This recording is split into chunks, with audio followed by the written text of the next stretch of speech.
Oke, baik. Silakan Pak Asep. Iya, baik. Lakukan. Sedikit buka-buka catatan. Yang Silakan. minggu lalu itu kita belajar tentang filsafat, sebuah ilmu yang menarik ya, di mana kita dapat curiosity ya. Jadi kita harus, rasa ingin tahunya harus tinggi. Melihat sesuatu itu, cari tahu, gali. Kalau kita ragu, gali. Itulah mungkin kata kunci dari filsafat, yaitu rasa ingin tahu. Mungkin itu Bu, untuk sedikit untuk sementara. Kata kuncinya curiosity ya, rasa ingin tahu. Ya, thank you. Dapat satu kata kunci. Silakan siapa lagi? Saya Bu. Silakan. Saya Bu. Ya, Pak Ardiansa dulu ya. Iya Ibu, terima kasih banyak Ibu Farida. Assalamualaikum warahmatullahi wabarakatuh. Ya, sekedar mengulang kembali sedikit, bukan sedikit, sebetulnya beberapa yang saya cerna dari materi minggu lalu. Jadi kita sudah membahas tentang berpikir bahwa manusia ada karena manusia berpikir, dan kemudian ketika berpikir juga bukan masalah benar atau salah, tapi ketika berpikir adalah berdasarkan pengalaman, Kemudian ketika berfilsafat berarti kita memang sedang bertanya, dan ketika bertanya berarti ada sebuah keingintahuan yang mendalam, di mana semakin banyak kita bertanya, semakin banyak yang kita tidak tahu. Kemudian dalam sebuah filsafat juga ada sebuah kepastian yang berasal dari sebuah keraguan-raguan, nanti akhirnya adalah sebuah kepastian. Dan di sini juga ada rambu-rambu dalam filsafat juga adalah bebas berpikir, karena pada dasarnya adalah ilmu bebas nilai. Itu Bu yang ada saya di lalu. Oke lah, mantap lah. Saya tertarik dengan more you ask, more you don't know anything, gitu ya. Ternyata kalau filsafat tuh gitu ya.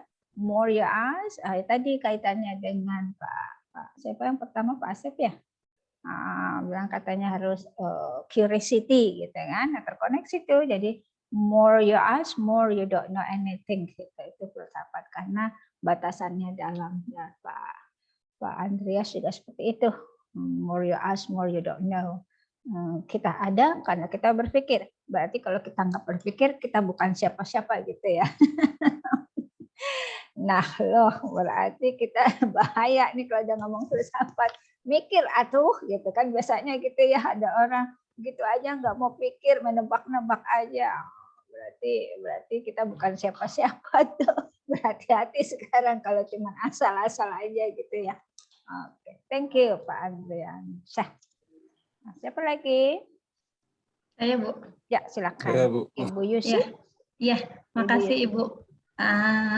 Sebenarnya sudah ada yang dijawab ya Bu. Tadi saya mau bilang filsafat itu emang tidak bisa dipungkirin, kita jadi akan tahu keraguan-raguan kita itu dengan kepastian gitu Bu. Jadi dengan wawasan yang kita dapat sehingga kita tahu segalanya, dan akhirnya tercapailah apa yang kita mau itu. Jadi emang rasa ingin tahu jelas, terus wawasan yang luas, terus karena keraguan-raguan itu kita dapat kepastian gitu Bu. Betul. Ya, ada kata kunci, kalau ragu harus cari kepastiannya, jangan diam aja gitu ya. Nah, ada satu lagi tuh pasangannya, untuk mengetahui berarti karena kita ingin tahu tadi ya. Nah, curiosity itu jawabannya pengetahuan. Tapi kalau keraguan harus kepastian. Itu match-nya tuh dua pasangan. Ragu harus cari kepastian. Ingin tahu harus cari pengetahuannya. Gitu namanya tahu. Jadi pengetahuan gitu kan. Ragu pasti. Oke, itu dah. Itu ininya benang merah filsafat. Thank you Bu Yusi. Setelah Bu Yusi ada lagi yang berbarengan mau? Saya Bu. Silahkan Bu Nurisa.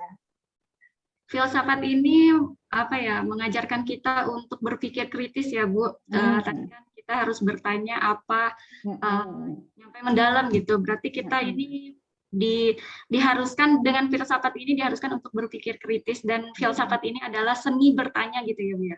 Oke. Seni bertanya. Dapat lagi nih kita kalimat baru, seni bertanya. That's okay, betul. Nah, seni bertanya. Oke, keapaannya ya Bu ya.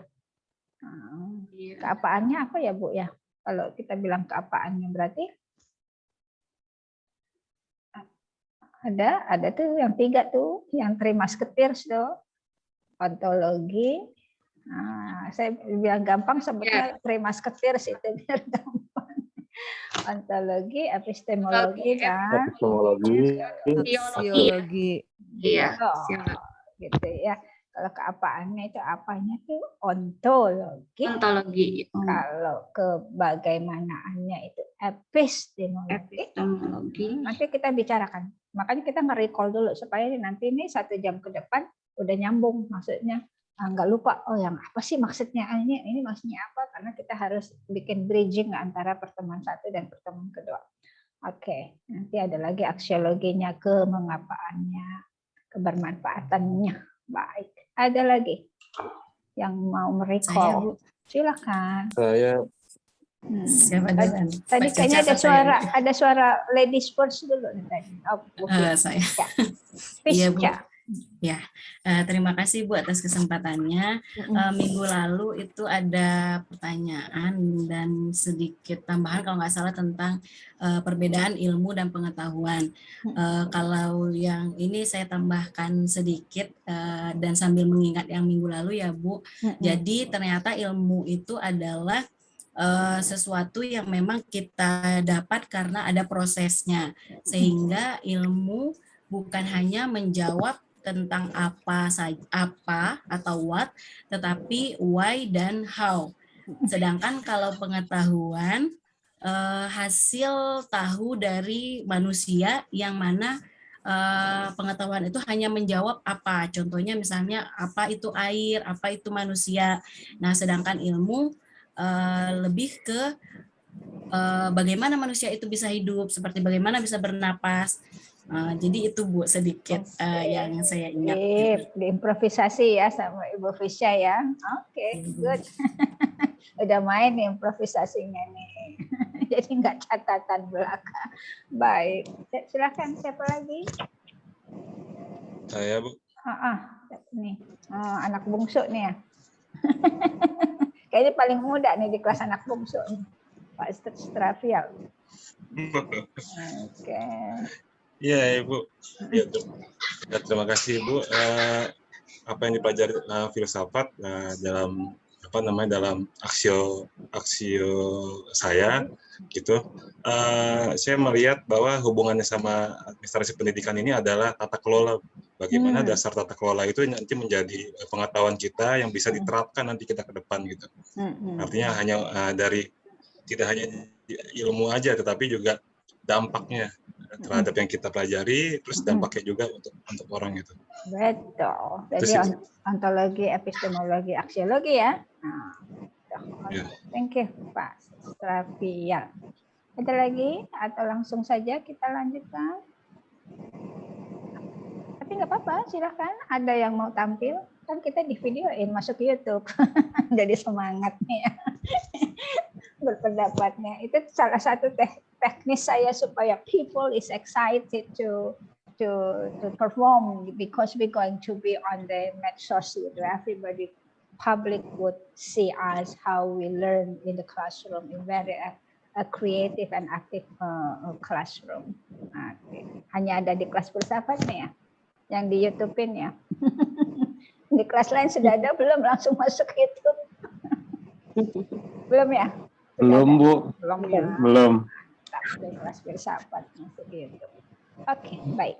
Sudah ya, berarti recalling semuanya sudah mendekati, dan memang seperti itu yang sudah kita pelajari untuk introduction kemarin minggu pertama. Berarti sudah terekam dengan baik, dan berarti pembelajaran kita minggu lalu itu sudah efektif. People could learn a lot and could get the keywords of the information. Baik, sekarang kita bisa maju sedikit tentang bagaimana perbedaan dan bagaimana turunannya. Ini ya, jadi perbedaan sains dan filsafat ilmu gitu katanya. Ya. Di sini ini hari ini kita goalnya ini ya. Jadi memahami filsafat ilmu, dasar dalam menelaah hakikat pengembangan ilmu administrasi pendidikan, nanti arahnya kita ke sana, lalu menghubungkan dengan aspek ontologi, epistemologi, dan aksiologi.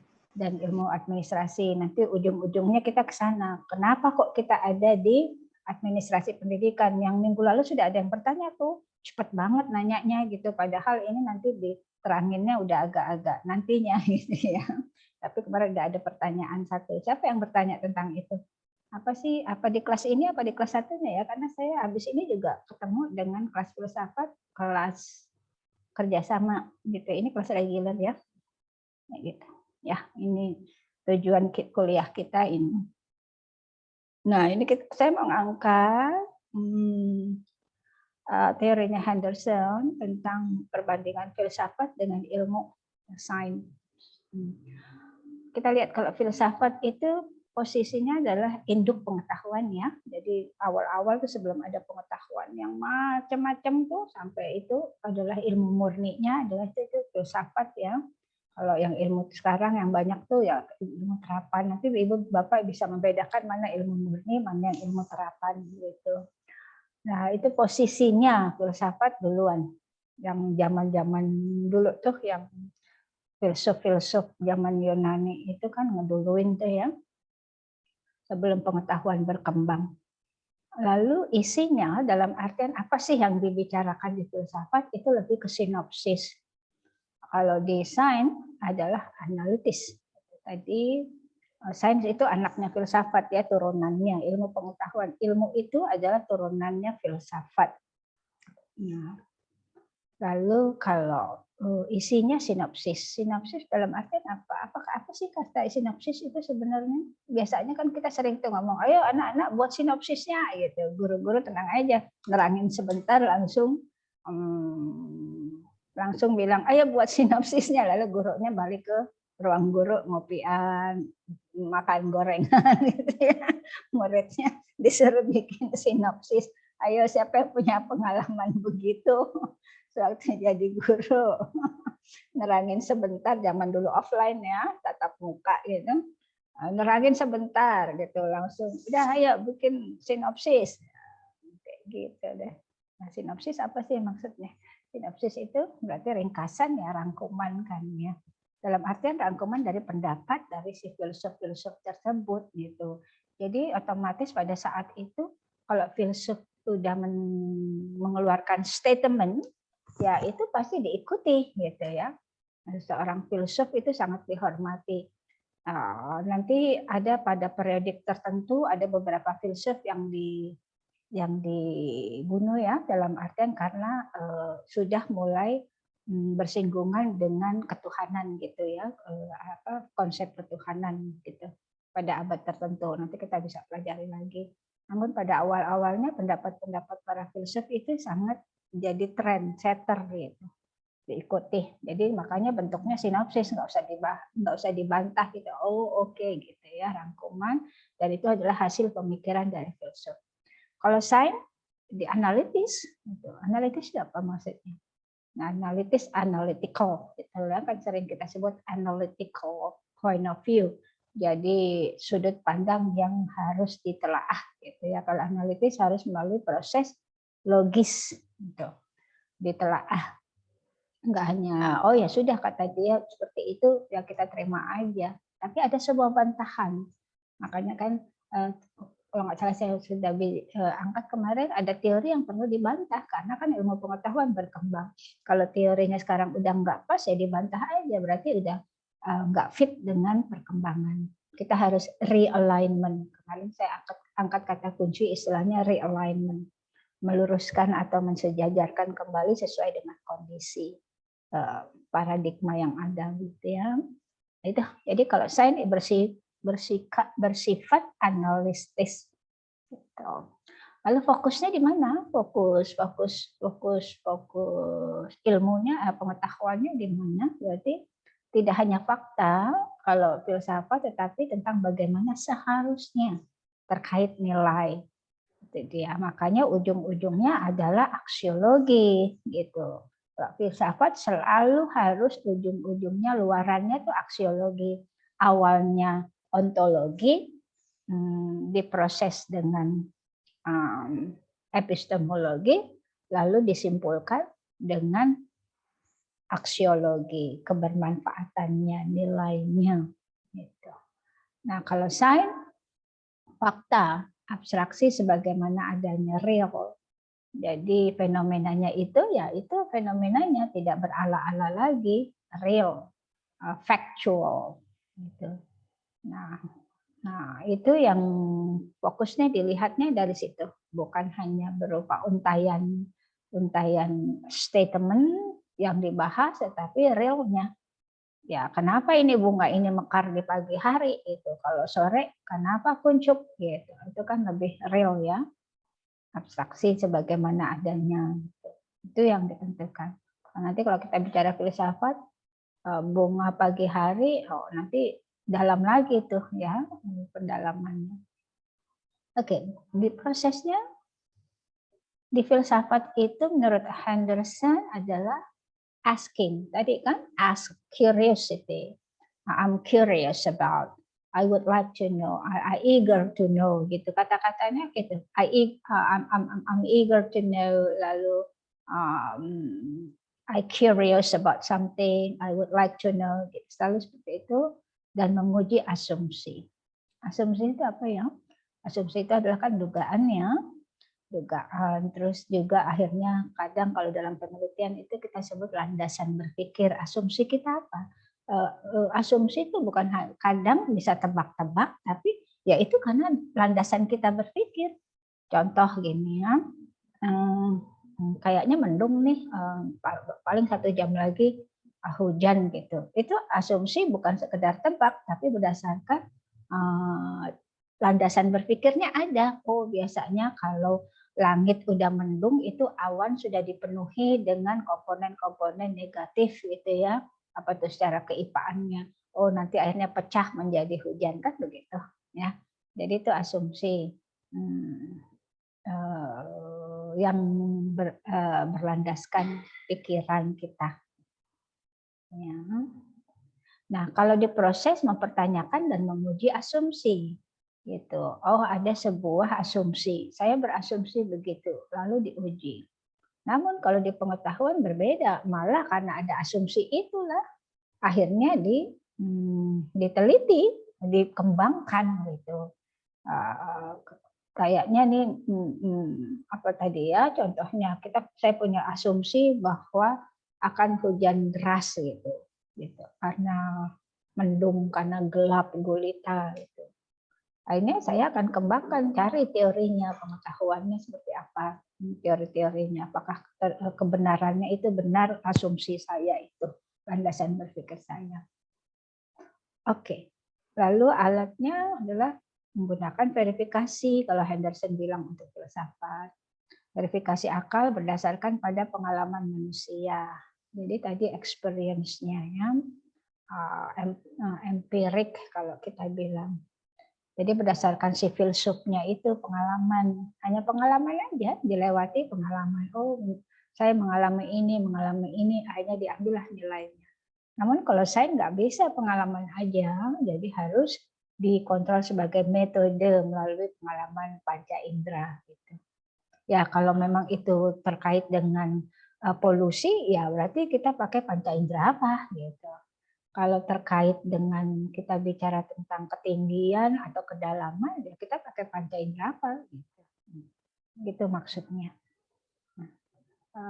Jadi ini perbedaannya antara filsafat dan ilmu. Nah, berarti gimana dong Bu? Berarti kalau kita gabungkan menjadi filsafat ilmu gitu. Nah, iya seperti itulah gitu ya. Jadi filsafat punya spesifikasi sendiri, ilmu punya spesifikasi sendiri. Nah, kalau digabung filsafat ilmu, ya seperti inilah keduanya terkoneksi. Gitu. Ada yang mau berpendapat atau memberi syarat atau argumen sebelum dilanjutkan ke slide berikutnya? Silakan.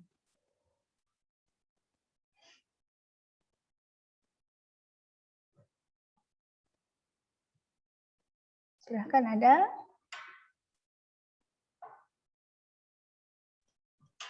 Saya Bu. Silakan Pak Straviang. Ya, jika melihat tadi Henderson antara filsafat dan sains, berarti ada perubahan era Bu ya. Filsafat itu yang tadinya sinopsis menjadi menjadi sains. Nah, yang tadinya kan dialog ya Bu, apakah benar yang dialog menjadi verifikasi seperti Archimedes kan verifikasi gitu. Betul. Apakah ada perubahan gitu Bu? Iya, kan berproses gitu ya. Makanya kan awalnya tadi adalah filsafat gitu.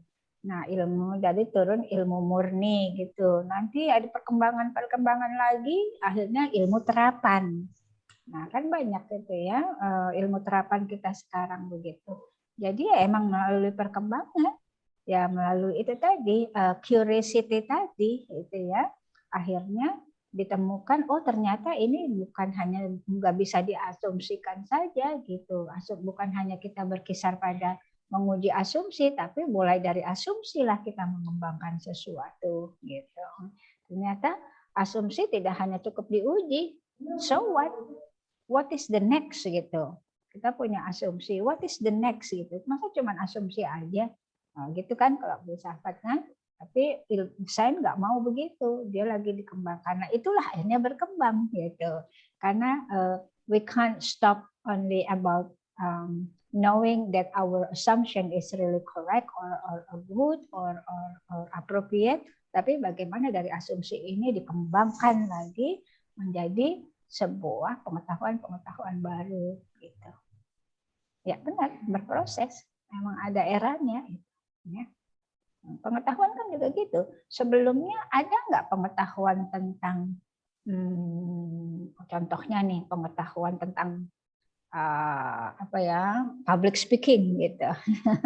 Sebelumnya kan orang ngomong aja, asal ngomong, pokoknya yang penting ceramah, yang penting orang dengar gitu kan. Yang penting kayak orator, apa saya mau, tapi nggak bisa ternyata jadi orator aja nggak laku sekarang gitu. Nah, karena ada sebuah result ya, namanya result itu hasil dari empirik, ternyata pengalaman ternyata kalau cuma ngomong doang gitu tanpa ada teori-teori, ada bumbu-bumbunya, tanpa ada bunga-bunganya bicara, tanpa ada kekuatan body language, hanya verbal language, ternyata nggak laku. Itu yang disebut proses tadi Pak ya. Karena tadi itu kita nggak nerima asumsi saja, tapi dari asumsi kita mulai mengembangkan sesuatu, dianalisis. Oke, mewakilikah jawabannya Pak Srafian? Iya, akhirnya ada berkembang lagi Bu bertanya mengenai langsung ke terapan kan kita sebagian besar kan pendidikan ya Bu ya, di edukasi artinya diterapkan. Nah tadi Ibu bilang harus ada indrawi, pengalaman indrawi. Nah ini mungkin di luar dari konteks Bu ya, langsung real implementasi. Apakah kalau kita sebagai guru yang baik itu ngomongin kita benar-benar sudah empiristis atau bohong gitu. Sebaiknya guru yang baik itu kita ngomong empiritik berdasar empiritik atau yang berdasarkan ini aja gitu, ngomong ke siswa sebenarnya. Oke. Nanti di hubungannya nih ke psikologi pendidikan nih. Makanya nanti di semester berapa? Semester 2 kalau nggak salah. Habis ini semester 2 dapat mata kuliah psikologi pendidikan. Nah, ini berhubungan nih dengan ini ya, itu namanya ilmu berkembang lagi tuh dari ilmu pengetahuan, akhirnya keluar psikologi. Dari ilmu psikologi ternyata psikologi itu secara umum aja turun menjadi psikologi pendidikan, karena di dalam proses pendidikan ternyata dibutuhkan pendekatan psikologi gitu.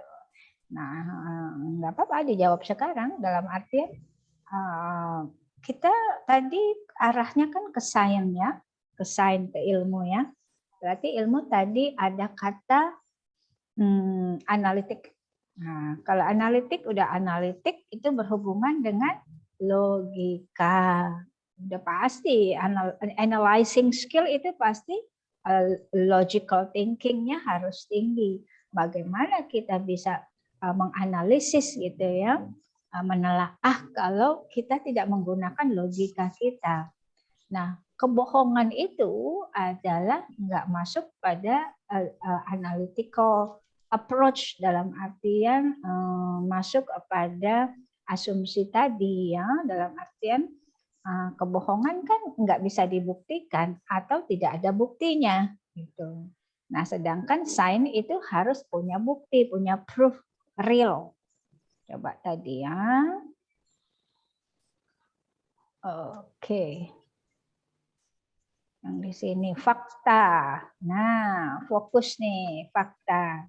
Kalau sudah masuk di pendidikan, kalau masuk di kelas, istilahnya udah masuk tataran sains kan ya, ilmu. Karena kita akan masuk kelas itu untuk berilmu, gitu kan? Untuk namanya tuntutlah ilmu gitu. Atau ada lagu-lagu tuh apa? Ilmu apalah gitu ya. Sekolah itu berilmu. Ya, kalau sudah bicara tentang sains, kita harus bicara fakta, gitu. Karena bohongnya tuh maksudnya tuh cuman biar bikin anak curious aja, ya kasih tahu nanti, gitu. Jangan membuat sebuah asumsi, gitu. Sehingga kebohongan itu, data bohong itu dijadikan asumsi oleh pendengarnya, oleh siswanya. Ini yang nggak benar itu. Kecuali kalau kebohongan itu hanya sebagai strategi supaya anak itu enggak Pak, enggak begitu gitu. Responnya langsung menurut saya sih enggak begitu Pak. Nah, respon yang positif itu namanya dia analitik gitu. Dia tergerak untuk menelaah bahwa apa yang dikatakan gurunya itu enggak benar, kecuali untuk strategi boleh-boleh saja Pak. Tapi kalau untuk memberi data yang false data namanya, kebohongan itu konsepnya false data, berarti enggak masuk ranahnya sains dong. Karena ranahnya sains adalah factual, fakta, gitu ya. Abstraksi sebagaimana adanya fakta real. Bagaimana kita bisa bohong? Nah, kita harus nyatakan A adalah A, binatang adalah berkaki 4, kakinya 4, gitu. Dengan ekor 1. Mana Bu, gimana kalau unicorn Ibu yang ada tanduknya kuda gitu dan bisa terbang? Sekarang bisa dilihat sejarah perbinatangan, pernah nggak ada binatang terbang begitu? Oh, kalau dari mulai zaman dinosaurus itu, kalau sampai apa tidak terbukti, nggak ada rangka-rangkanya, ya berarti itu hanya hanya cerita, gitu ya, gitu Pak. Oke? Ya, siap. Terima kasih Bu. Yep. Silakan, siapa lagi? Bu. Ya, boleh. Sebelumnya, mantap. Saya bagian ini benar loh. Ada pelatihan untuk dosen namanya pekerti dan AA.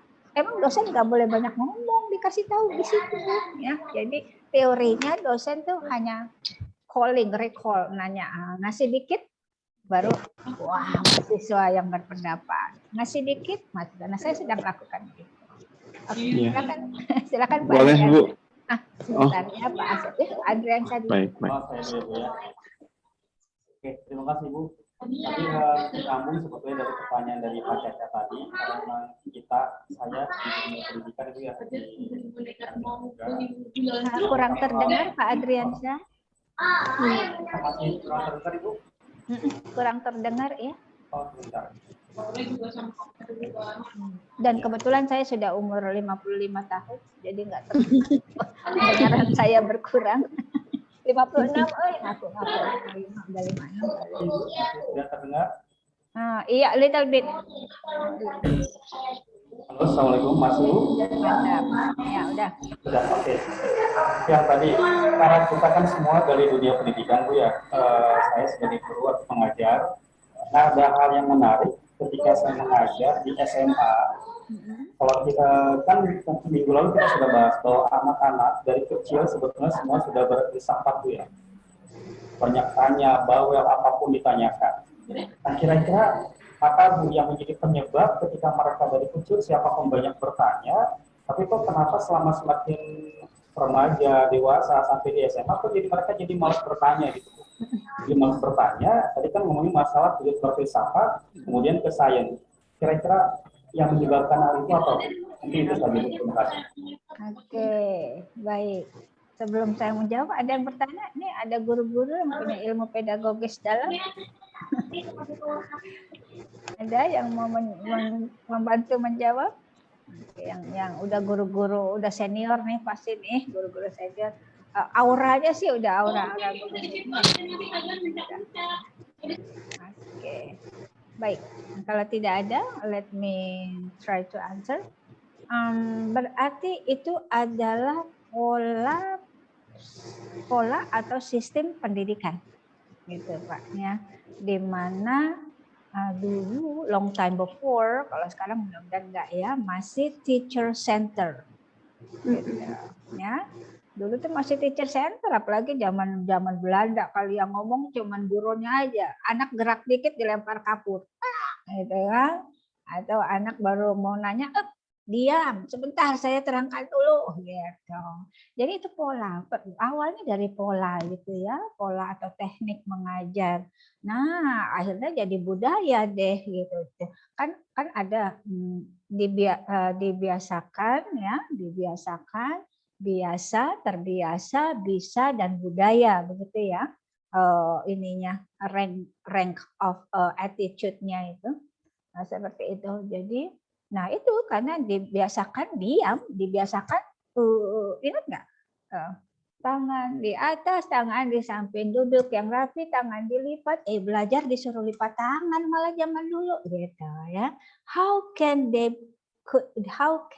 be active if bergerak aja nggak boleh gitu, apalagi ngomong. Akhirnya seperti itu tuh Pak. Jadi akhirnya merasa bahwa emang sistemnya kita nggak boleh bertanya gitu, suruh ngedengerin aja. Itu long time before ya, mudah-mudahan sekarang sudah berubah paradigma method of teachingnya semua.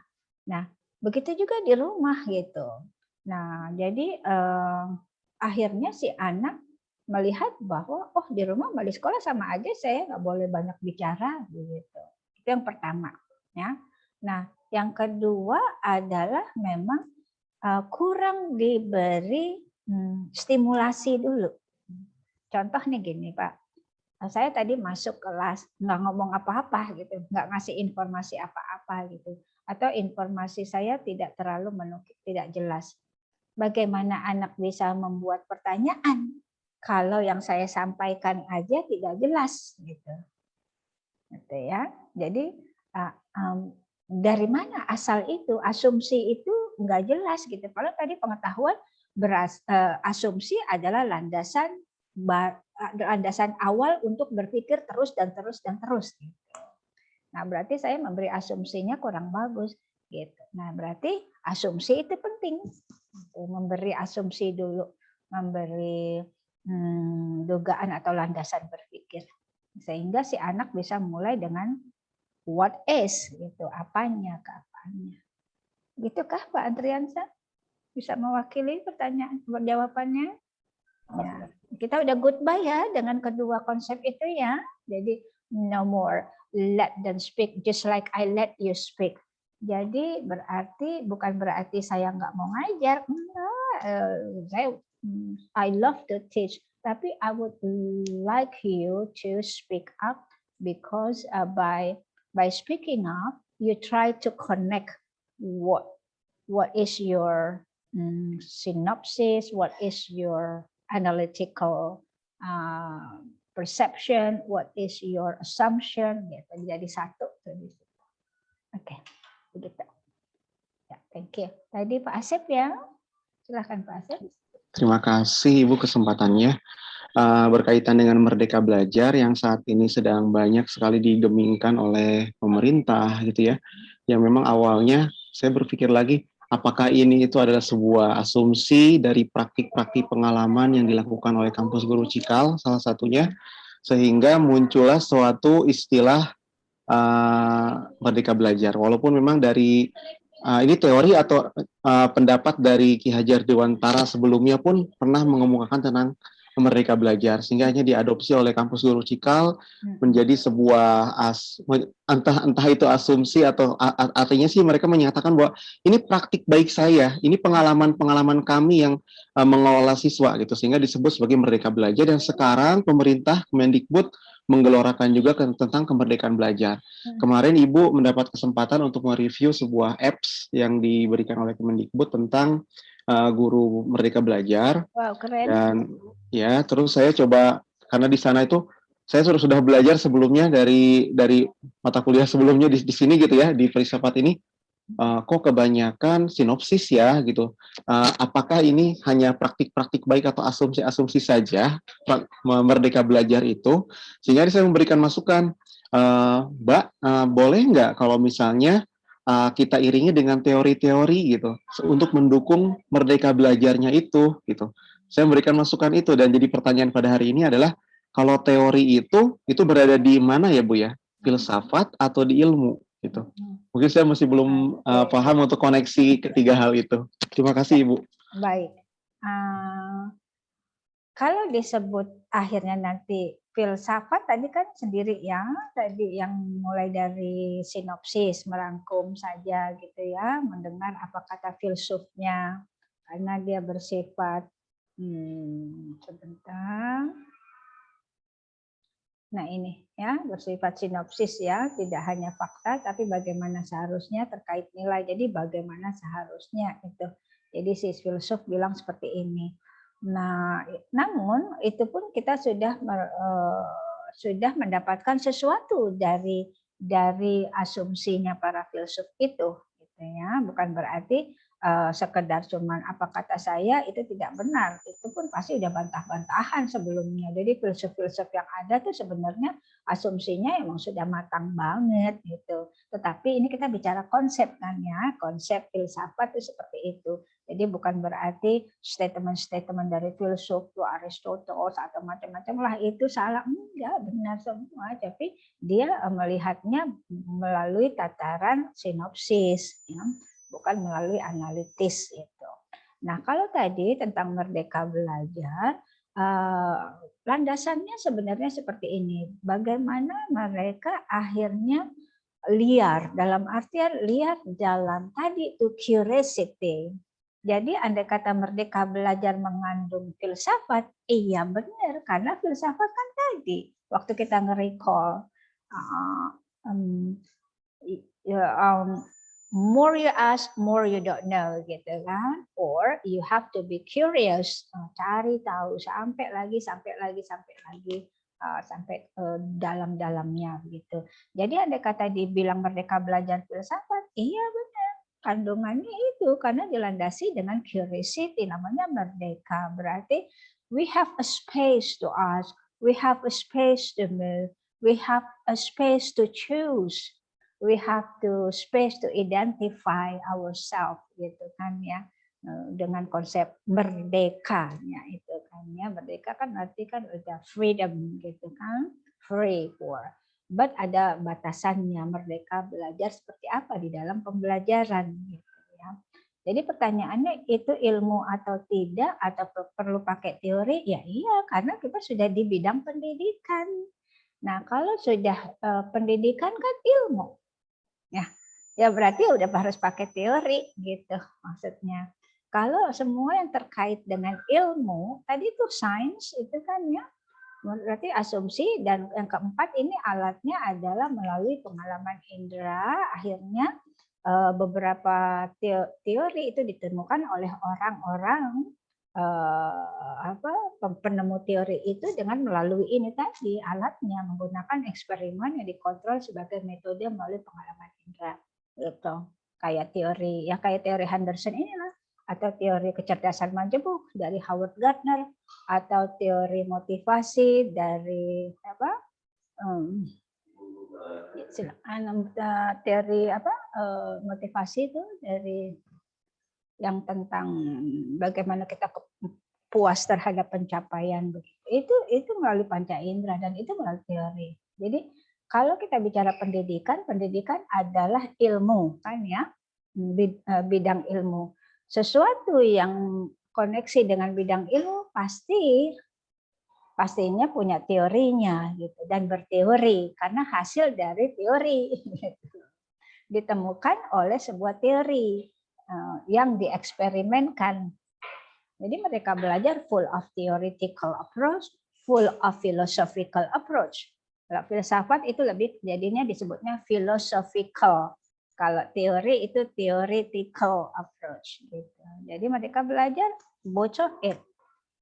philosophical approach dan theoretical approach. Nah, jadi nggak sembarang merdeka asal merdeka atau cuman asumsi saja dikasih tahu. Lah kalau cuman asumsi doang dikasih tahu bukan merdeka dong namanya. Itu sudah kudu hafalan, kudu udah diterima aja gitu. Udah nggak usah diapa-apain, nggak usah dianalisis lagi.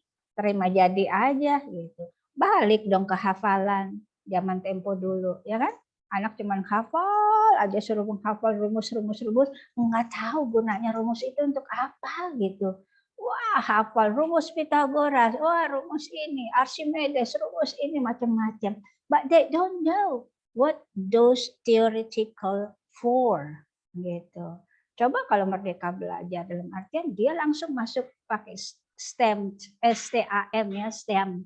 STEM-nya ada science, technology, engineering, and math, gitu ya. Langsung diturunkan tuh ke STEM-nya, metode pendekatan STEM zaman sekarang. Mana guru-guru tahu kan ya sekarang pendekatan STEM-nya STAM, STEAM gitu kan. Seperti itu. Nah, kayak gitu. Berarti itulah Merdeka Belajar. Kalau cuma asumsi doang, berarti far away from Merdeka Belajar. Ya, gitu Pak. Ya, alhamdulillah. Terima kasih Ibu. Ya, good question. Oke, siapa lagi yang mau berpendapat? Izin Bu. Nah, silakan Pak Miko. Silakan. Baik Bu. Nggak usah Baik, Bu, izin, langsung aja. Maaf Bu, kebiasaan Ibu. Iya. Kadang kita lewat di gang nih, minta maaf. Ada orang duduk-duduk ya ngalingin kita. Kita mau lewat, kita yang minta maaf. Kebalik, mereka yang duduk-duduk di tengah jalan yang bikin orang nggak bisa lewat, yang harus kudu minta maaf gitu. Itu budaya kita kadang kebalik-balik. Nggak apa-apa Pak. Angkep, silakan. Baik Bu, terima kasih atas waktunya. Ini sangat menarik, saya yang mungkin kurang berpengalaman di dunia pendidikan. Oke.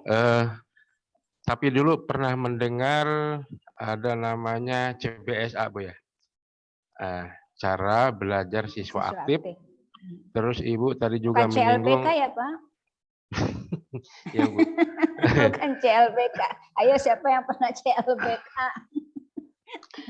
Oke, maaf, silakan.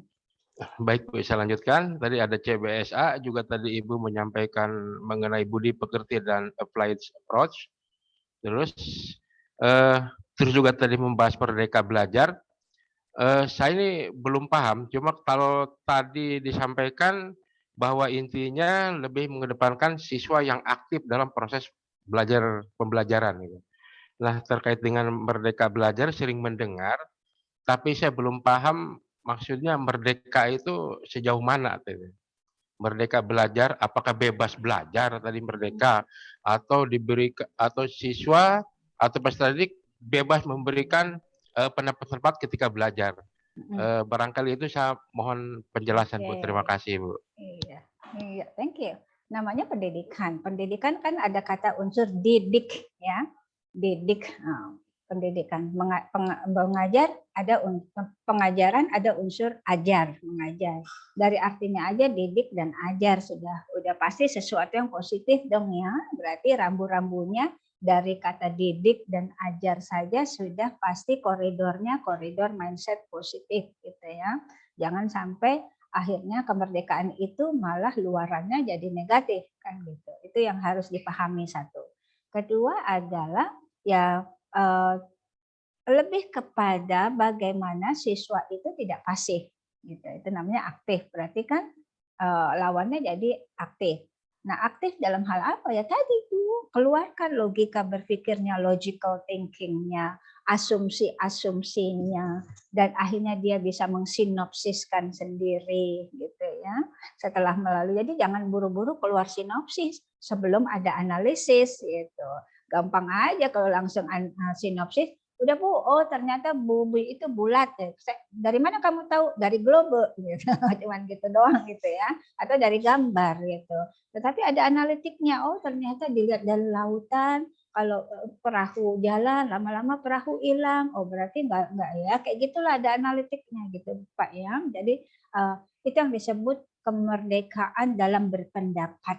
Enggak tadi tuh disuruh duduk anak Tangan di atas, tangan di samping, duduk yang rapi, dilipat. Jadi sepanjang pembelajaran tangan dilipat gitu. Bagaimana mestinya dia mencoret-coret gitu. Mestinya dia mulai melakukan sesuatu hands-on activity terkoneksi dengan benda-benda yang menggambarkan tentang apa yang sedang dilakukan. Itu mestinya, itu kebebasan dalam artian begitu. Kebebasan berpendapat, kebebasan berpikir, lalu kebebasan memilih istilahnya jurusan atau passion, hasrat, ya, karena kan dikaitkan dengan kecerdasan majemuk, sebenarnya manusia punya 9 kecerdasan, ya. Jadi bukan berarti IPA itu paling keren, IPS nggak keren gitu. Semuanya punya. Jadi yang language, yang punya kekuatan language, yang punya kekuatan intrapersonal skill harus bangga, nggak perlu yang semuanya serba yang keipaan gitu. Nah, itu maksudnya merdeka. Tapi kalau di kampus lebih salah satu ciri khasnya dia bisa memilih bidang studi di luar ilmu studinya yang utama, gitu. Tapi tetap berkaitan. Contoh gini yang sekarang dilakukan oleh pasca sarjana Unpad ya, mahasiswa AP nih nanti bisa memilih apa di prodi manajemen MM, di MM. Magister manajemen ada 2 mata kuliahnya yang bisa dipilih. Begitu juga mahasiswa MM bisa memilih 2 mata kuliah pilihan di prodi AP, tapi yang sesuai dengan ilmu utamanya. Itu salah satu konsep kampus merdeka, merdeka belajar, kampus merdeka MBKM gitu. Itu salah satu ciri khas. Lalu bekerja sama dengan banyak luar, dalam artian sekarang tidak lagi dilihat individualitas, malah juara kelas 1, juara kelas 2 gitu, udah nggak ada begitu. Namun bagaimana anak bisa berkolaborasi dengan orang lain.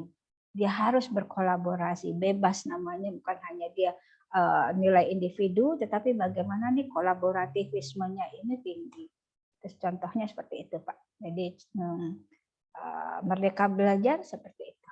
Bukan berarti mereka sebebas-bebasnya merdeka dalam artian kadang masuk kadang enggak, atau kaki diangkat waktu belajar gitu ya, atau makan gitu. Malah dengan merdeka belajar anak cerdas mereka harus tahu time management. Kapan harus duduk, kapan harus berisik, kapan harus aktif, kapan harus tidur, kapan harus ngobrol gitu. Itu karena berhubung dengan logical thinking. Apakah mewakili jawaban saya, Pak Angkong? Baik Bu, terima kasih Bu. Oke. Ya Bu. Silakan Bu Yusi. Ya, menarik sekali Ibu Merdeka Belajar ini. Jadi yang saya baru tahu ini kan Merdeka Belajar ini di kampus ya Bu ya. Baru terdengarnya. Nah, gimana cara maksudnya bagaimana saya nanti menuangkan ke siswa SMK saya di sekolah supaya Merdeka Belajar itu masuk gitu ke kawasan SMK gitu loh Bu. Tadinya sih saya punya berpikiran nih Bu ya, apa mereka itu lebih bukan dimanjakan sih, maksudnya ada waktu-waktu tertentu yang supaya mereka tidak jenuh gitu, karena kan emang saya SMK-nya farmasi Bu. Jadi kan mendengar aja mereka kayaknya udah, aduh mau masuk aja harus. Walaupun emang sebetulnya tidak ada yang katanya tidak perlu dihafal, tapi tetap Bu, nama-nama obat kita perlu hafal gitu. Nah, jadi mau masuk lab, mereka harus menghafal dulu cara pakai obatnya dan sebagaimana apa itu dibuat menarik, semenarik mungkin sehingga mereka tidak terbebani itu, atau emang ada konsep lain Bu untuk menuju siswa-siswi SMK seperti apa gitu loh. Betul. Makasih Bu. Betul. Yang tadi arti dari merdeka berarti the student could get the easy way for them gitu ya. Jadi mana yang paling mudah dia serap gitu. Cara apa yang paling mudah supaya dia bisa menguasai sesuatu gitu ya. Jadi pertama berarti biarkan mereka kasih cara, pokok yang penting kita kasih tahu goalnya. Dihafal ya gitu. Mau dia dihafalnya sambil mau dihafalnya pakai lagu, mau dihafalnya pakai apa lagi ya, pakai gambar, terserah. Biarkan mereka mengaktualisasikan itu. Nah, itu harus ditanya sama ibu. Jadi contoh yang penting ibu udah kasih tahu, bapak ibu udah kasih tahu goalnya adalah kamu harus hafal dari tabel itu ya, bahasanya tabel kimia itu kamu harus hafal tuh, zinc atau apalah gitu ya, HO gitu seperti itu. Nah, tapi let them recognize those things by their own way gitu. Nah, itu yang pertama. Yang kedua nanti ditanyakan, ayo silahkan dihafal, gimana kamu cara menghafal. Kita harus apresiasi itu dia caranya gitu. Karena cara itu adalah originalitas si anak dalam menumpahkan kemerdekaan berpikirnya. Begitu. Itu originalitas dalam merdeka itu konteksnya kepada originalitas itu. Dia punya hak untuk berpendapat, hak untuk berpikir, hak untuk bertindak begitu. Walaupun tujuannya satu, hafal tuh tabel gitu. Nah, biarkan mereka katakan, saya menghafal tabel ini dengan cara gambar satu-satu atau dengan cara saya melambangkan dengan kuda atau dengan apa, enggak apa-apa, yang penting si anak intinya adalah kan hafal tabel itu. Nah, itu yang membuat anak merasa bahwa there are so many ways to get Roma gitu. Yang penting kemerdekaan kan gitu, ada banyak jalan menuju Roma. Jadi disitulah merasa anak senang kalau belajar. Ternyata dengan gaya saya sendiri saya bisa capai tujuannya. Satunya itu Bu Yusinya. Jadi let them think that this is for themselves, by themselves gitu. Nah, banyak pendidikan yang arahnya goal, gurunya gini bilangnya, Ibu mau, Bapak mau, kamu tuh belajar. Pendidikan ini untuk siapa? Untuk ibu atau untuk siswa? Gitu. Pernah nggak Bapak Ibu suka bilang gitu? Ibu mau pokoknya hari ini selesai ya. Nah itu merdekanya udah nggak ada tuh, dari subjeknya aja udah ibu. Bukan you better, lebih baik kamu lakukan ini karena ini kamu akan dapat ini gitu. Pernah merasa nggak? Jangankan ke anak murid, ke anak Bapak Ibu sendiri di rumah seringnya gitu ya. Ibu mau pokoknya kamu pulang jam 5 gitu. Ibu mau kamu habisin makanan. Bapak mau kamu pokoknya bersihin kamar. Gitu. Subjeknya siapa? Berarti targetnya siapa? We do not bukan mereka. Nih, salah satu kemerdekaannya ini dibatasi dengan kata subjek pertama aja itu sudah menentukan kemerdekaan si anak. Baik. Makasih Ibu Yusi, kita langsung masuk ke filsafat pendidikan. Yang mewakili sih Bu, cuman karena emang kita jadi dikejar-kejar kurikulum ya Bu ya. Jadi mau nggak mau anak itu harus target minggu ini ya. Nah minggu ini ya. Itu dia yang menjadi excuse para guru ngejar kurikulum. Emang harus dicapai kan, namanya ada pencapaian pembelajaran ya. Tetapi kita bukan berarti pencapaian pembelajaran itu dilalui dengan cara yang akhirnya membuat anak tidak nyaman dalam belajar. Berarti pencapaian itu sendiri untuk siapa? Untuk guru dong, karena supaya tugas guru selesai, anak udah ngerti gitu. Padahal they don't feel good gitu ya, they don't feel happy to learn it. Nah itu banyak sekali kok excuse-nya gitu, dalam artian harus tercapai nih kurikulum. Nah sekarang kan Merdeka Belajar, apalagi pada kondisi pandemi ini sudah diberi istilahnya darurat ya, kurikulum darurat. Nah itu yang saya sebut realignment. Ya, realignment jadi harus disesuaikan dengan kondisi sekarang, di-align lagi. Enggak bisa kita mencapai apa yang dulu sebelum pandemi pencapaiannya. Harus di darurat bukan berarti bahaya, enggak kan ya. Maksudnya darurat itu diefisiensikan, diefektifkan. Baik, ya. Thank you. Kita kembali ke filsafat ilmu ya. Ini sudah masuk menutup pada filsafat pendidikan. Udah nggak sabar semuanya. Baik, kita kembali ke. Ada suara burung siapa ya, Bu Eri? Berada di mana? Ada banyak suara burung. Sorry Bu, lagi di jalan. Oke, thank you. Baik. Kembali ke laptop. Katanya Tukul ya, kembali ke laptop. Beritanya Tukul sakit kah? Ada yang mengikuti berita Tukul? Oke, ini sama saja ya. Ini lebih jelas di sini dikatakan empirik. Sains itu malah balik sekarang sainnya ada di sebelah kiri, kita di kanan. Empirik harus melalui pengalaman. Nah, kalau anak tadi tidak melalui pengalamannya gitu, bagaimana dia bisa berilmu gitu. Cuman hafalan, aja dikejar tayang, dia tidak melewati pengalaman-pengalaman individual intellectuality-nya gitu. Hanya bersifat komando gitu. Kalau filsafat konseptual, lalu tadi nih sains berhubungan dengan fakta ya, sama kok tadi ini. Dan sains bersifat objektif, kalau filsafat bersifat subjektif. Dan ini ada kalau sains mempercayai asumsi yang sudah diyakini sebelumnya konsisten. Lalu kalau filsafat meragukan dan merenungkan kembali asumsi yang ada. Nah, ditanya terus gitu. Oke. Sains itu mengikuti langkah-langkah sistematis. Nah, nanti makanya berhubungan dengan penelitian. Filsafat ilmu ini nanti kaitannya ke mata kuliah metodologi penelitian. Nanti akan dipakai pendekatan filsafat ini di metodologi penelitian. Makanya di pertemuan ke-8 nanti, pertemuan ke-7 nanti arahnya sudah ke penelitian. Gitu. Penelitian dalam artian scientific research ya, penelitian ilmiah. Oke. Pertanyaan di sini.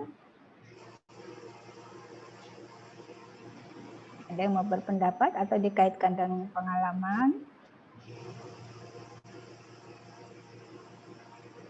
Tanya Bu.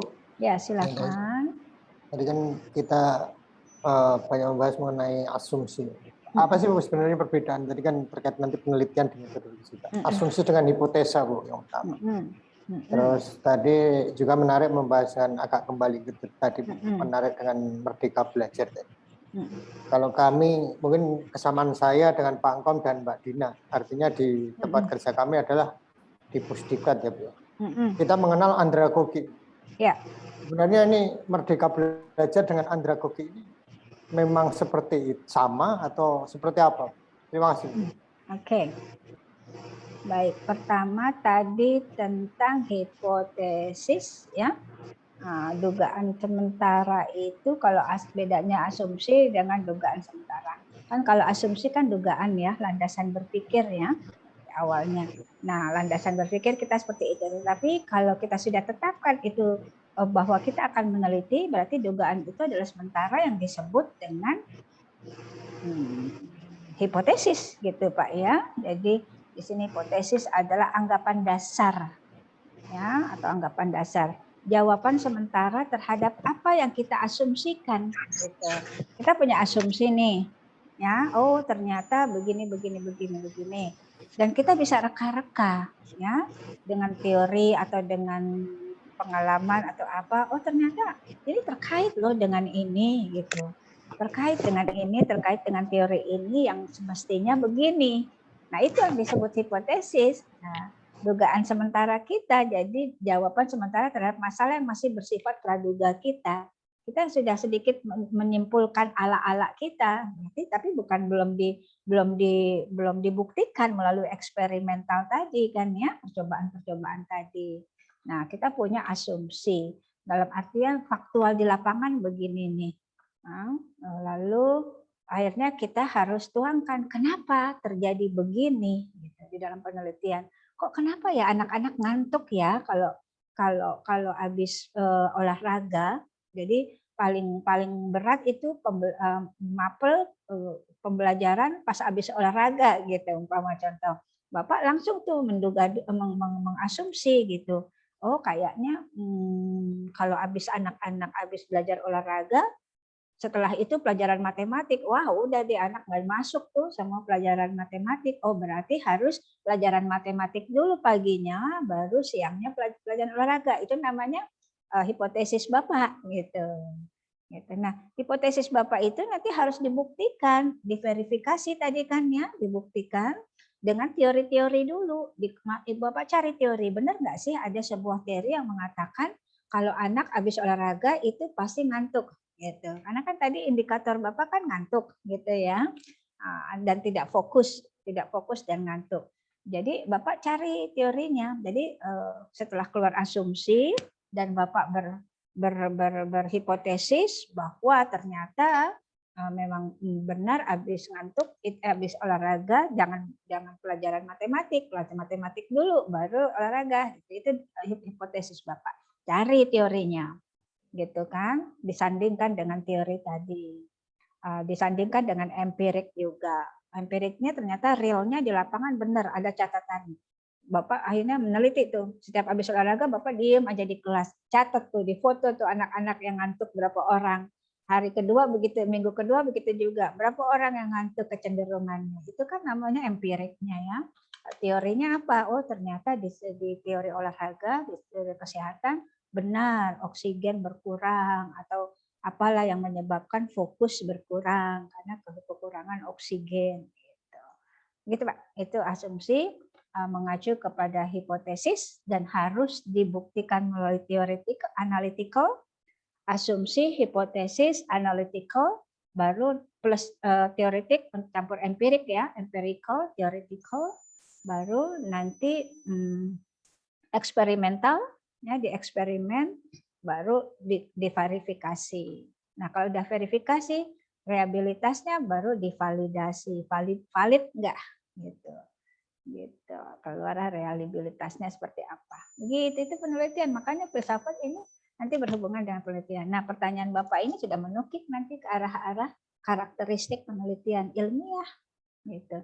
Kita lagi berbicara tentang rangka step thinking step-nya gitu. Gitu Pak Muhammad Taufiqul. Tadi pertanyaan kedua tadi apa Pak? Terkait merdeka belajar tadi Bu. Kita kan mengenal andragogi dan pedagogi. Oh oke, andragogi. Ya, jadi juga digambarkan merdeka belajar itu kan kalau saya menyimpulkan itu arahnya semacam yang kalau kita ya andragogi. Apakah betul seperti itu? Kalau pedagogi kan untuk anak usia 18 tahun ke bawah ya, andragogi untuk yang orang tua ya gitu. Jadi itu betul ilmu-ilmu pendekatan pengetahuan pendidikan yang mengajar itu. Kalau pedagogi itu masih di bawah 18, kalau yang udah dewasa semacam saya mengajar Bapak Ibu ini sekarang udah lagi andragogi gitu. Itu aja. Nah, kaitannya dengan merdeka belajar berarti saya harus tahu banget, mengetahui Bapak banget sama Ibu. Kalau habis pulang kerja nih, kuliah nih Jumat udah weekend pula gitu ya. Monday to Thursday-nya udah energinya habis, Friday udah terakhir. Berarti saya harus ngobrol, nggak boleh tutorial gitu, nggak boleh ngomong serius. Makanya saya ngajak ngobrol Bapak Ibu karena saya tahu andragoginya gitu. Terus nggak boleh ngomong salah Bapak, salah Ibu. Oh itu pride Bapak dan Ibu sebagai orang dewasa lebih beda dengan anak-anak. Anak-anak cuma dibilang salah itu diam aja, takut karena sama gurunya. Tapi kalau orang tua saya langsung cut gitu. Enggak betul Pak, enggak, wah tersinggungnya luar biasa, sensinya lebih tinggi gitu. Apa istilahnya tuh? Apa tuh namanya? Melo gitu ya.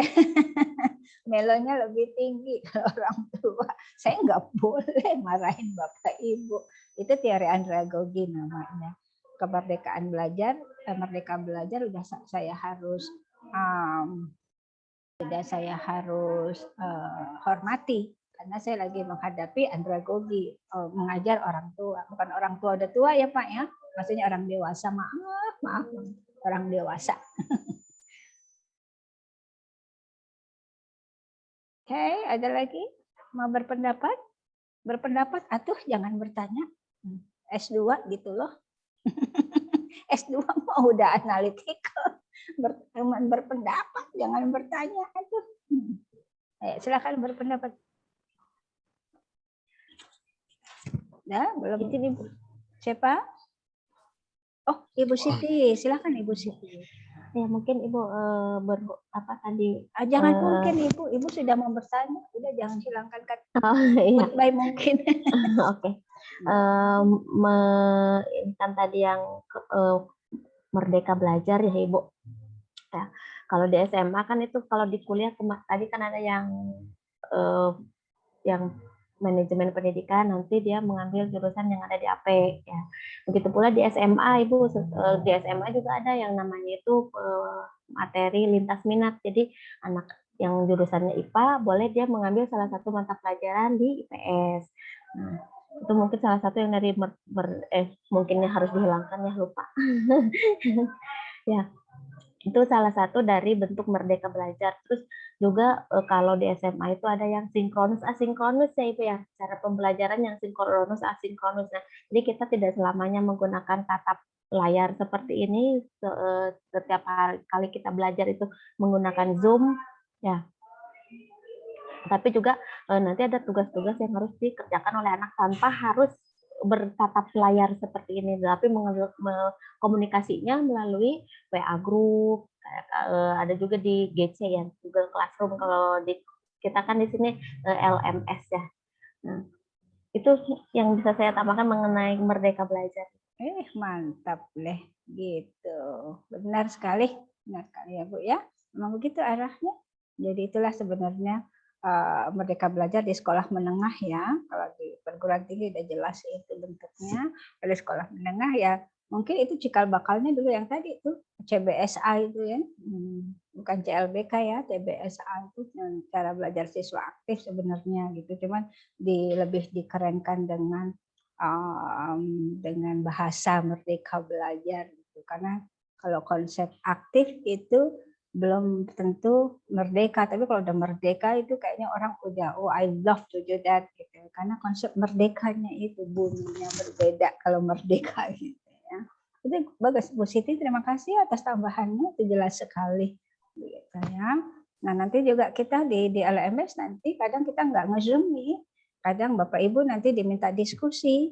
Jadi lewat chat-chat aja di LMS, udah bisa caranya? Belum ya? Oke, ada yang bisa di sini, ada yang bagian IT kah di sini? Dari IT, Bapak Ibu? Atau walaupun bukan IT, tapi tahu cara mengoperasikan bagaimana kita nanti berdiskusi di LMS kita? Ketua kelas? Pak Jenderal, bisa Pak Jenderal? Bisa mengajari ibu-ibu atau bapak-bapak yang belum bisa? Untuk DLMS belum Bu. Belum, kalau ya?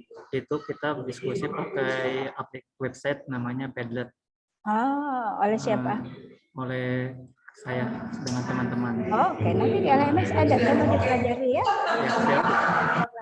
Nanti memang di seperti itu.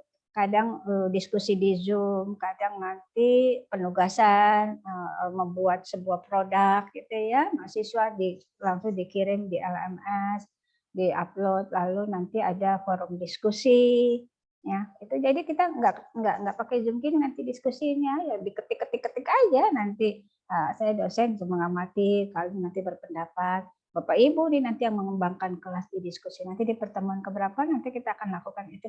Dipelajari dulu Pak Jenderal, nanti tolong diajari Bapak Ibu teman-teman lain ya, satu kelompok untuk menggunakan aplikasi diskusi nanti. Gitu. Jadi nggak bosan di Zoom terus. Tadi yang hubungan dengan asinkronus dan sinkronus tadi. Thank you Ibu Siti. Baik, tampaknya tadi screen kita hanya tinggal beberapa saja, karena intinya sudah kita bicarakan. Ini dia, jadi akhirnya kalau digabungkan, tadi filsafat apa, ilmu apa, ini sekarang gabung tuh filsafat ilmu. Ya, berarti di sini fokus kajiannya adalah ini tadi, ontologi, epistemologi, aksiologi. Jadi filsafat ilmu itu kajiannya hanya 3 itu sudah. Ya, ontologi, epistemologi, dan aksiologi. Ontologi apanya, hakikatnya, epistemologi teorinya, bagaimananya, aksiologinya, mengapanya, kebermanfaatannya. Gitu. Ya. Nah, nanti kajiannya apa? Mengkaji apa? Ya ilmu apa? Ilmu alam, ilmu sosial. Nanti baru nih turun nih. Ke ilmu terapannya apa, di ilmu alam ada ilmu terapan apa, kayak ilmu komputer atau apa, ilmu apa lagi yang ilmu terapan dari ilmu alam itu ya? Gitu. Ilmu sosial apa terapannya, turunannya dari ilmu sosial, ilmu humaniora apa turunannya? Ya.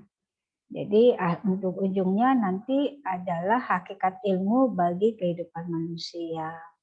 Ya, jadi kebermaknaannya gitu ya. Apa sih maksudnya itu si ilmu itu gitu, tujuannya apa, learning outcome-nya. Oke. Ini dia ya. Aksiologi itu lebih ke nilainya, epistemologi pengetahuannya, ontologi adalah hakikat adanya. Oke. Berarti ini filsafat menurunkan filsafat ilmu, ilmu menurunkan ilmu pendidikan bagiannya, dan di keduanya dijadikan satu, filsafat ilmu pendidikan. Nah yang tadi tuh, yang tadi kita bicarakan tentang masuk ke pembelajaran, ke teknik pendekatan mengajar, itu masuk ke filsafat ilmu pendidikan. Gitu, ya. Makanya tadi saya sudah bicarakan, oh sudah masuk ke sini nih pertanyaan-pertanyaannya. Gitu. Sudah masuk turunan-turunan ketiga. Tadi filsafat turunannya adalah filsafat ilmu. Turunan keduanya ilmu, turunan keduanya ilmu pendidikan. Turunan ilmu pendidikan dan filsafat ilmu pendidikan. Gitu. Nah, tadi yang kita sudah bicarakan masuk ke konteks pembelajaran, or teaching learning method, teaching learning methodology, itu semua masuk ke ranah filsafat ilmu pendidikan. Gitu. Ya. Metodologi ilmu pendidikannya. Nah, di sini tadi itu ilmu adalah ontologi, lebih kental di ontologi dan epistemologi. Karena di ilmu itu kita tahu apanya hakikatnya dan juga theoretical approach-nya apa. Epistemologi kan teori, kebagaimanaannya. Untuk membuktikannya itu kan kebagaimanaannya berarti harus sebuah eksperimental. Jadi tadi ada pertanyaan tuh, apa ontologi itu ilmu? Ya, jadi yang erat hubungan dengan ilmu adalah pendekatan ontologi dan epistemologi. Tetapi kalau yang kental dengan filsafat ilmu, lebih kentalnya ke aksiologi. Makanya kan sampai ada tataran kemarin, tataran esensial, gitu ya, esensi, tataran hakikat, tataran filosofis. Itu sudah mengarahnya ke filsafatnya, bukan hanya realnya saja, bentuk produk dari pengetahuannya tadi dan teorinya, tetapi kita masukkan ke dalam kebermaknaannya, yaitu aksiologinya. What is that for-nya? What is that for-nya? It is really useful or tidak, itu tergantung dari kebermaknaannya itu tadi. Ya, jadi kalau filsafat erat di aksiologi, kalau pendidikan erat di ontologi dan epistemologi. Oke, salah satunya ini ya. Oke ya, pendidikan mempunyai akar yang pahit, tapi buahnya manis. Wih, mantap deh. Oke, pohon apa ya kira-kira ini ya? Ada yang merasakan akar? Akar apa yang bisa kita makan? Oke. Baik begitu ya, jadi pahit tapi buahnya manis ya. Iyalah, mana ada akar yang manis ya? Akar ada yang manis ya? Buah apa? Tanaman apa yang akarnya manis? Ayo guru IPA, nggak ada nih guru IPA di sini. Singkong Bu. Kalau udah diperam. Singkong tuh akar-akaran ya. Akar-akaran. Wih, akar itu perjuangannya mungkin filosofis sekali Pak Adit ya. Oke, bagus. Ya, silakan berpendapat. Merdeka belajar, merdeka berpikir. Ya, saya Bu. Ya, silakan. Boleh. Ya, terima kasih Bu dan teman-teman. Menarik. Berbicara dengan merdeka belajar kan Bu ya, kan sudah jelas dalam undang-undang konstitusi ya, undang-undang pendidikan. Saya lupa tahun berapa ya, tentang pendidikan itu, bahwa jelas di bangsa Indonesia itu pendidikannya adalah mandiri, lalu anak-anaknya itu mandiri dan apa ya? Howard Gardner ya, kecerdasannya itu ya, kreatif kecerdasannya gitu. Cerdas, Artinya mandiri, cerdas, mandiri. Mereka dalam arti kata saya melihat bahwa Merdeka Belajar adalah seperti itu kan, sudah ada teks di negara kita menjadi seperti itu gitu. Nah, Merdeka Belajar itu juga berhubungan sama, kalau konteksnya sekarang adalah negara maju, gara-gara Finland ya. Jerman 2018 itu mengeluarkan revolusi 4.0, pendidikan 4.0, dan kita hubungannya sama 2045 kan, Mak, Indonesia Mas ya Bu ya, menuju Indonesia Mas. Menurut saya lebih kepada kebutuhan-kebutuhan gitu. Merdeka Belajar itu adalah cikal bakal menutup sebagai tameng-tameng nanti negara kita menjadi maju, kebutuhan-kebutuhan akan pembangunan-pembangunan gitu, menciptakan potensi-potensi SDM yang untuk yaitu kebutuhan pembangunan kita nanti di tahun masa depan sih Bu. Artinya merdeka itu juga kembali lagi sih, saya lupa ya, nggak ada merdeka kalau kata Luhut kemarin ya Bu, kasusnya ya, Pak Luhut kemarin tuh tidak ada yang sebebas-bebasnya gitu, tidak ada merdeka, kebebasan tidak ada yang bebas-bebasnya, apalagi kita bermasyarakat gitu dalam konteks.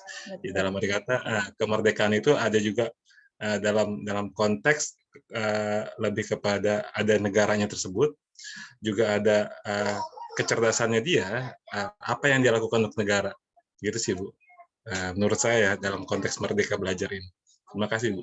Baik Pak Srafial. Jadi landasannya pendidikan itu knowledge, skill, attitude yang knowledge pengetahuannya, skill keterampilannya, kemampuannya, attitude itu sikapnya atau perilakunya. Nah, tadi yang dikatakan mandiri berarti itu lebih kepada sikapnya ya, sikapnya dia mandiri. Nah, yang cerdas itu mewakili pengetahuannya, gitu ya, pengetahuannya. Nah, bagaimana dengan skillnya? Berarti dia skill apa? Kolaboratif dan inovatif. Nah, itu karakteristik abad 21 ya. Mandiri, cerdas, mandiri, kreatif dan kolaboratif. Sikapnya harus kolaboratif. Zaman sekarang itu harus kolaboratif. Jadi arahkan anak untuk kolaboratif. Tugas individu boleh sekali-sekali, tapi lebih banyaknya di tugas kolaborasi karena tren komunitas kita sekarang adalah di tren kerja, di tren komunitas, di tren apalagi lah pergaulan segala itu udah kolaboratif semua. Ya, jadi knowledge-nya diwakili oleh kecerdasannya, lalu skill-nya diwakili oleh kreatifnya, ya, dan kolaboratifnya, lalu attitude-nya, itu tadi attitude kolaboratif ya, skill-nya itu adalah kreatif dan inovatif dan aktif gitu. Itu keterampilannya. Begitu? Baik. Ada lagi satu lagi yang mau berapa? Thank you Pak Srafial. Sebelum kita tutup, udah mau menjelang asar ya, kita selesaikan jam 3 ya, walaupun pada waktunya jam 3.15 karena untuk persiapan azan sholat asar ya untuk yang muslim. Sepakat kan kita selesai jam 3? Jam 3 ya, kan mestinya jam 3.15 karena asar. Ada lagi satu lagi, silahkan memberi kesimpulan hari ini. Saya Bu. Silakan Pak Restu Sanubari. Iya, terima kasih Bu atas kesempatannya. Menarik pembahasan Ibu mengenai perbedaan filsafat dan ilmu. Jadi mungkin kalau bisa saya tarik kesimpulannya ya Bu, filsafat dan ilmu atau sains itu berbeda, tetapi secara garis besarnya itu masih berhubungan Bu. Jadi sains atau ilmu itu bagian dari filsafat. Makanya ada filsafat ilmu yang merupakan turunan dari ilmu filsafat itu sendiri. Terus kalau untuk yang mungkin menanggapi juga yang Merdeka Belajar ya Bu, kebetulan di sekolah saya itu sudah menerapkan Bu Merdeka Belajar itu, jadi menggunakan kurikulum sekolah penggerak. Jadi memang fokus di sekolah Merdeka ini, jadi anak-anak itu bisa belajar di mana aja Bu. Jadi ilmu dan pengetahuan itu bisa didapatkan bukan hanya di kelas, tapi juga di luar kelas. Makanya kalau di kurikulum sekolah penggerak itu ada namanya proyek pelajar Pancasila. Bapak Ibu. Jadi anak murid itu bisa membuat proyek, dari proyek itu terintegrasi dengan beberapa mata pelajaran. Nanti mereka bisa ambil empirik ya, atau pengalamannya dari situ jadi sebuah pembelajaran. Terus kalau yang adanya perbedaan-perbedaan minat, bakat, itu namanya kalau istilahnya di Sekolah Merdeka itu namanya pembelajaran berdiferensiasi. Jadi menyesuaikan dengan minat, bakat, sehingga kemampuan siswa itu bisa tersalurkan dengan kondisi yang berbeda-beda. Mungkin ada yang dia itu kinestetik, ada yang audio, ada yang visual. Nah, sebagai guru itu yang menyesuaikan dengan keadaan murid supaya murid itu tidak kesannya susah atau sulit gitu dalam belajar, jadi bisa merdeka gitu, mereka bisa mengeksplor segala yang mereka miliki. Gitu Bu, terima kasih Bu. Betul sekali, terima kasih Pak Restu Sanubari melengkapi kesimpulan kita hari ini ya. Walaupun intinya pembicaraan kita tadi bukan Merdeka Belajar, tapi itu kan kita bicara tentang hakikat gitu ya, nggak apa-apa. Maksudnya kan kita bicara tentang apanya dan bagaimananya dan kebermanfaatannya kan. Nah, pembelajaran kan ada semua tuh. Apanya sih? Oh, anak belajar. Oh, anak dididik. Anak tadi kan didik dan ajar. Pendidikan dan pengajaran gitu ya. Lalu bagaimananya? Oh, kita menggunakan pendekatan-pendekatan. Ada teori-teori. Teori tadi itu filsafat pendidikan, ada psikologi pendidikan, ada teori manajemen kelas gitu kan. Nah, itu kan epistemologi kan. Lalu akhirnya kita aksiologinya ya bermanfaat nggak buat anak? Anak happy nggak gitu? Kalau cuma hafalan aja manfaatnya apa untuk anak gitu? Tapi bagaimana anak bisa menerapkan kembali, menurunkan ilmunya menjadi sebuah practical life? Itu namanya aksiologi begitu. Jadi nggak apa-apa kita bicara tentang Merdeka Belajar, malah sebenarnya kita lebih tataran praktis nih, bukan teori lagi. Kita nggak bicara antologi, epistemologi, apa sih teori-teori, tapi kita langsung masuk diskusi kita ini, langsung masuk kepada terapan practical life-nya. Ini malah bagus, kelas yang keren kayak begini ya. Jadi bukan kelas hafalannya atau kelas cuma menonton slide dari dosennya aja. Good. I love that. Everybody love this class. Beginilah mestinya ke kelas Merdeka Belajar ya, gitu. Berkembangnya tuh luas banget topiknya, dari topik 1 tentang perbedaan filsafat dan ilmu, tetapi langsung turun masuk ke implementasi practical life-nya. Very good. Okay, thank you Bapak Ibu. I'm very happy to be here. Again, this is a beautiful class. Everybody had a very good idea and argument, and also about the way you think, the way you speak, the way you collaborate. Ini adalah bentuk-bentuk dari filsafat. Baik, I'll see you around. Thank you for coming. Salam sehat, salam hormat. Take care. See you next week ya. Terima kasih Ibu. Bye bye everybody. Terima kasih Bu. Jangan lupa ditonton lagi YouTube-nya. Ya Bu. Bye bye. I'll see you around. Yes, thank you. See you.